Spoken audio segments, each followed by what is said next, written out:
Okay, so you're trying to, really get a grasp on something, right? Yeah. But you don't want to feel like you're, drowning in a sea of details. You just want to kind of get to the heart of the matter. Right.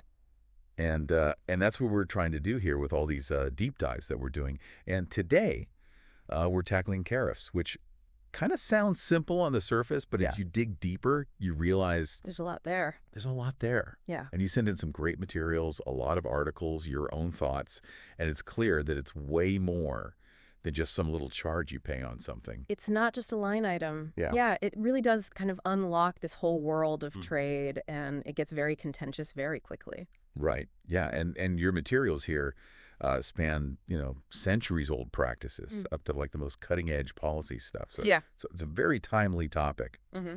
And to really kind of set the stage and maybe even foreshadow some of the complexities we're about to get into, one of your sources had this great quote: "In the first place, God made idiots.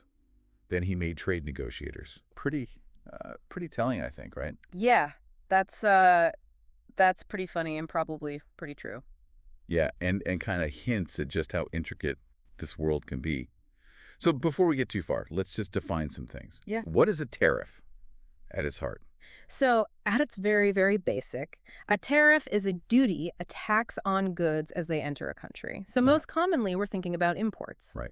Now, this isn't new, right? They've been around for a long time. And there's a few things they do. There's a few reasons that a government might do them. One is for revenue, Okay. right? If you want to make some money as a government, a tariff is a way to do that. But also, if you're trying to protect domestic industries from competition from abroad, Right. tariffs are a way to do that. And then lastly, and we see this a lot in the news today, they're used as leverage to kind of punish or influence the behavior of other nations. It's Yeah. interesting because when you think about it, it is this kind of fundamental thing, this tax, but then you realize the scale of it. One of the articles you sent was talking about how the U.S. has tariffs on something like 17,000 different products. It's a lot. And that's documented in a 3,000-page book. Yeah, it's like the size of a So it's cheesecloth. clearly not some, minor aspect of No, trade. no, this is a big part of how the global economy works. To put that in more concrete terms, like, let's say Ford buys $1 million worth of steel from China, Okay. and there's a 25% tariff on steel. Right. That means they would have to pay the government an additional $250,000 just for those goods to come in. Yeah, they're going to have to bake that cost into their final product or, eat it as a company. And that gets to the big question everybody has an opinion on. Are they good or bad? Right. Because there are very compelling arguments on both sides. Really strong arguments, yeah. And this is where an analogy from the materials I thought was really helpful. Think about your own personal finances. You go to the grocery store every week, probably, or every couple weeks, and you buy groceries. Right. You are running a trade deficit with them. They're not buying anything from you. You're just giving them your money. But Yeah. you're probably running a trade surplus with your employer. You go to work every day, they Right. give you money. Right. Are you worried about those imbalances? No, not at all. Is it causing problems in your personal finances? No, it's just the natural flow of things, right? Yeah. I'm providing a service to my employer, Right. and I'm getting a product from the grocery store. It's mutually beneficial. Right. And that's kind of the point, right? If we look at just the balance between two countries, what economists call bilateral trade balances, Okay. it can give you a very misleading picture. Yeah. Different countries specialize in different things, and that's good. Right. So trying to fix a trade deficit with one specific country by slapping tariffs on them would be like going to the grocery store and being like, well, you're not buying anything from me. I'm going to overpay for all my groceries. Right. You're just going to end up hurting yourself. Right. Yeah. That's a great analogy. So the tariffs themselves aren't good or bad. They're a tool. And like any tool, you can use it well or you can use it poorly. Right. Okay, that really clarifies things. Mhm. So now let's look back, because one of the sources you sent said, history doesn't repeat itself, but tariffs often rhyme. Hmm. And this is interesting. What are some of the big moments in tariff history that might give us some context for what's happening today? So looking back, we see the role and impact of tariffs has changed a lot. Over a large chunk of American history, tariff rates were way higher than they are now. Okay. So from the 1860s to the middle of the 20th century, the average U.S. tariff rate was over 20%. Wow, that's a huge difference. Yeah, it's a big difference. And there's a couple reasons for that. One, They wanted to protect these new American industries from foreign competition. Okay, so give them a chance to kind of Yeah, give them space to breathe. get established. Exactly. And the other one is this is before income tax was a thing. Right. Tariffs were how the government made money. Oh, wow. That was a big chunk of their revenue. And the McKinley tariffs of 1890 are a really famous example of this. And it's something that President Trump has referenced positively in the past. Okay, so what happened with those tariffs? Yeah. Were they successful? Well, interestingly enough, the decade after those tariffs were put in place was a big economic downturn for the U.S. Mm-hmm. And the tariffs themselves were repealed after 4 years when the next president got in there. Okay. So it kind of suggests that even though the intention might be good to protect these industries, Right. really high tariffs can hurt the overall economy. Okay, that's a really important lesson from history. So now let's talk about something that sounds almost like a joke. The chicken war. But it actually had some pretty long-lasting effects. Yeah, it's this really interesting case study in how these trade disputes can have these unintended consequences that just stick around forever. Okay. So after World War II in West Germany, American chicken got really, really popular. By the early 60s, the U.S. was exporting a ton of chicken over there. Wow, okay. And so Europe's farmers felt threatened, and they put tariffs on this chicken to protect their farmers. Okay, so poultry protectionism. Yeah, exactly. And the U.S. retaliated in 1963. They put a 25% tariff on all these light-duty trucks coming from Europe. Okay. So this included like Volkswagens at the time. And the effect was immediate German truck sales in the U.S. just plummeted, and they never really recovered. Wow. Okay. And the really crazy thing is this chicken tax is still in effect today. No way. 60 years later, Wow. from a fight over frozen chicken. That's incredible. So Mhm. did this have a lasting impact on the U.S. car market? Oh, a huge impact. Yeah. Because of that tariff, American truck companies faced way less competition. Right. So this probably led to the dominance of like the Ford F-150, the Dodge Ram, all these very popular trucks in the U.S. today. Yeah. Foreign manufacturers like Toyota, Honda, Nissan, they had to build factories in the U.S. to avoid this tariff. Oh. It's this really interesting case study in how this one targeted tariff had these ripple effects across an entire industry. And you know that quote about, if you're going to tell people the truth about tariffs, you'd better make them laugh, otherwise they'll kill you. Right. It really resonates here because, this little chicken squabble really changed what kind of trucks Americans drive. Yeah. Yeah. It's a funny example of some pretty serious consequences. Yeah. So let's talk about the Bretton Woods system. Huh. How did tariffs fit into that big picture of the global economic order?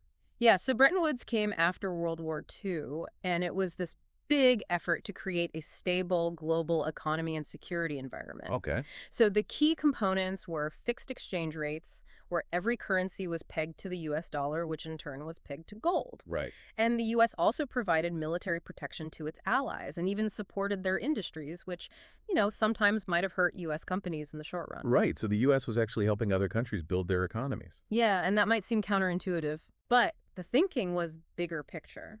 Right? They wanted strong allies during the Cold War. Right. And they also wanted big export markets for American goods. Okay, so this is geopolitics driving Oh, absolutely. economic policy. Okay, big time.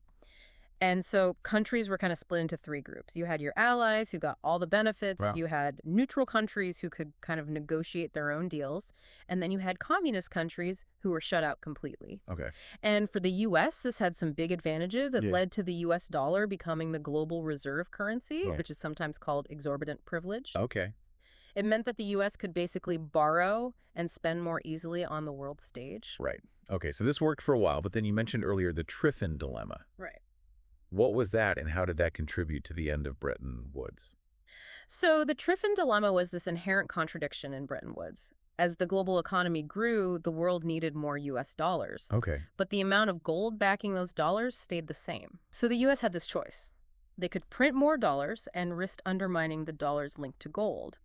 Or they could limit the supply of dollars, which would hurt global economic growth. Okay. And ultimately, in 1971, President Nixon took the U.S. off the gold standard. And that was the end. And Bretton Woods was over.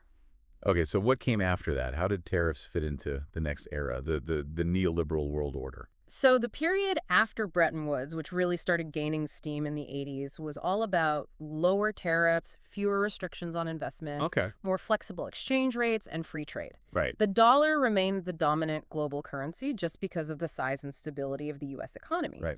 But there wasn't like a formal agreement like there was with Bretton Woods. Hmm. And then in 1995, the World Trade Organization, or WTO, was established. Right. How did that fit into this low tariff environment? Well, the WTO really solidified this trend toward free trade. It created these rules for international trade and ways to settle disputes between countries. Yeah. And it's interesting because the WTO actually allowed developing countries to have higher tariffs against developed countries like the U.S. Yeah. The thinking was that this would help those developing economies grow, and eventually everybody would benefit. Right. The U.S. still benefited from the exorbitant privilege of having the dollar be the global reserve currency. Right. And some people argue that this is what allowed the U.S. to maintain such a big military presence around the world, Mm.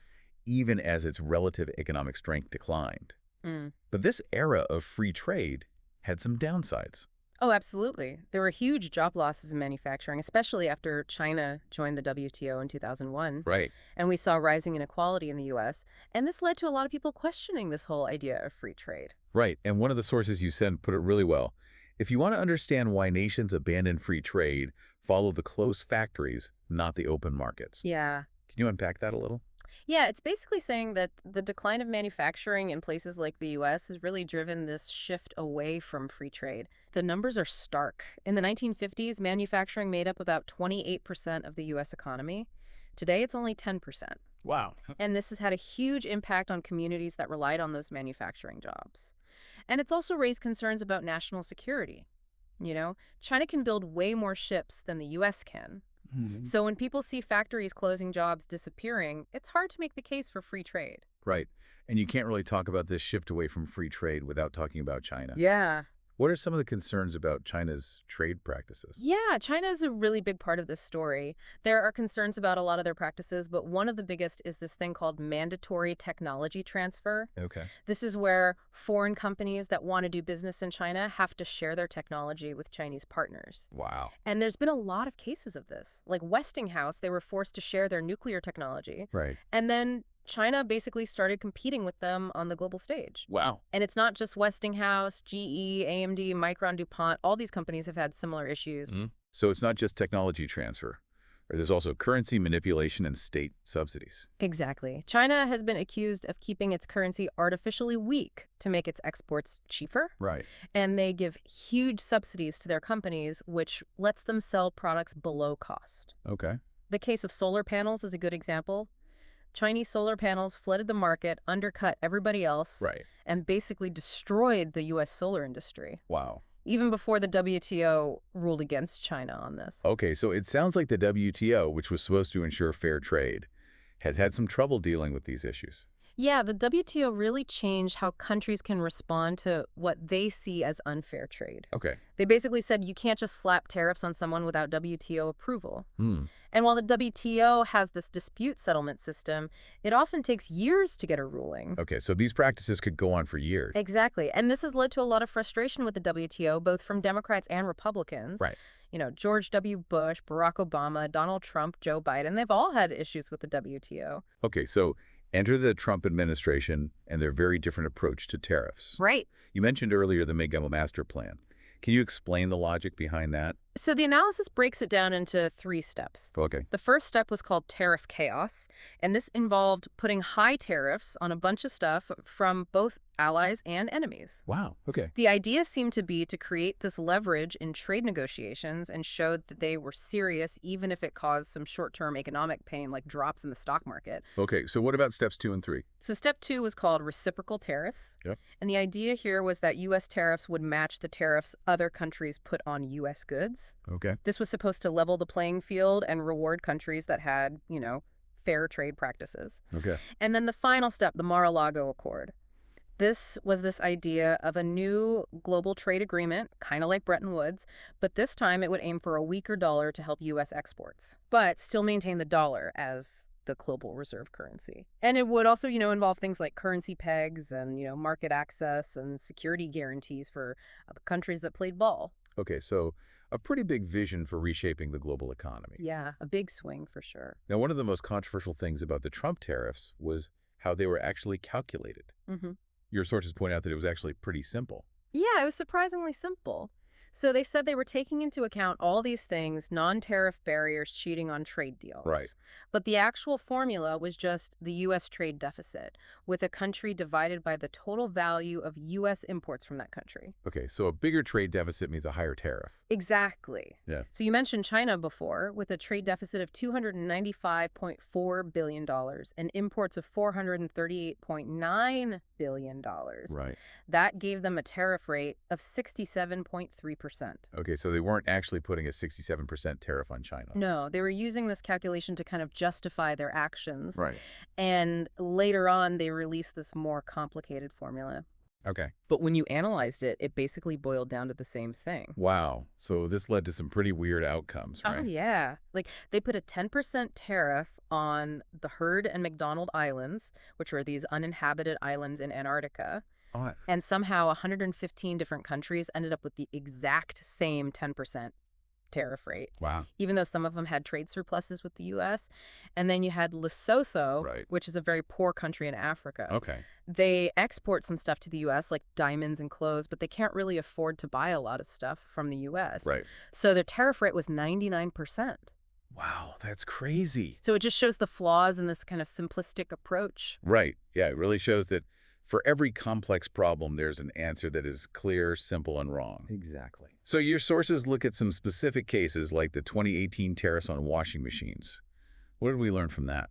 So the washing machine tariffs are a good example of how tariffs can affect consumers directly. So because profit margins are so small in the appliance industry, the companies basically just passed the cost of the tariffs onto consumers. Right. So prices went up on both imported and domestic washing machines. Okay. And even the price of dryers went up, even though they weren't subject to the tariffs. Right. Because people usually buy washers and dryers together. Right. So while a few foreign manufacturers did open factories in the U.S., which created about 1,800 jobs, Okay.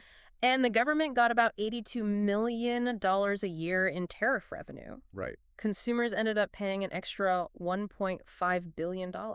So essentially it cost consumers $815,000 per job created. Yeah, basically. Okay.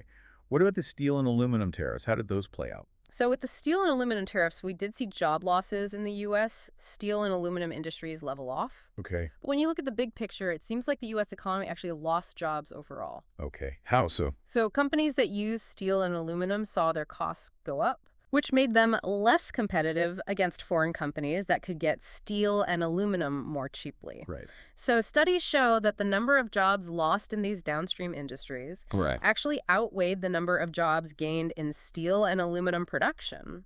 So ultimately, tariffs can have a lot of unintended consequences. Right. They don't always work out the way people expect them to. Right. Yeah. So what are the main arguments for and against using tariffs as a trade strategy? So one of the biggest arguments for tariffs is national security. Okay. You know, having a domestic supply of things like steel, aluminum, semiconductors, that's Yeah. really important for the military and for competing with China. Right. And tariffs are also seen as a way to fight back against unfair trade practices like intellectual property theft, currency manipulation, Right. especially when the WTO isn't really effective. Right. And some people think tariffs can be good leverage in trade negotiations, Yeah. and they can encourage companies to bring manufacturing back to the U.S. I see. But there are also strong arguments against tariffs.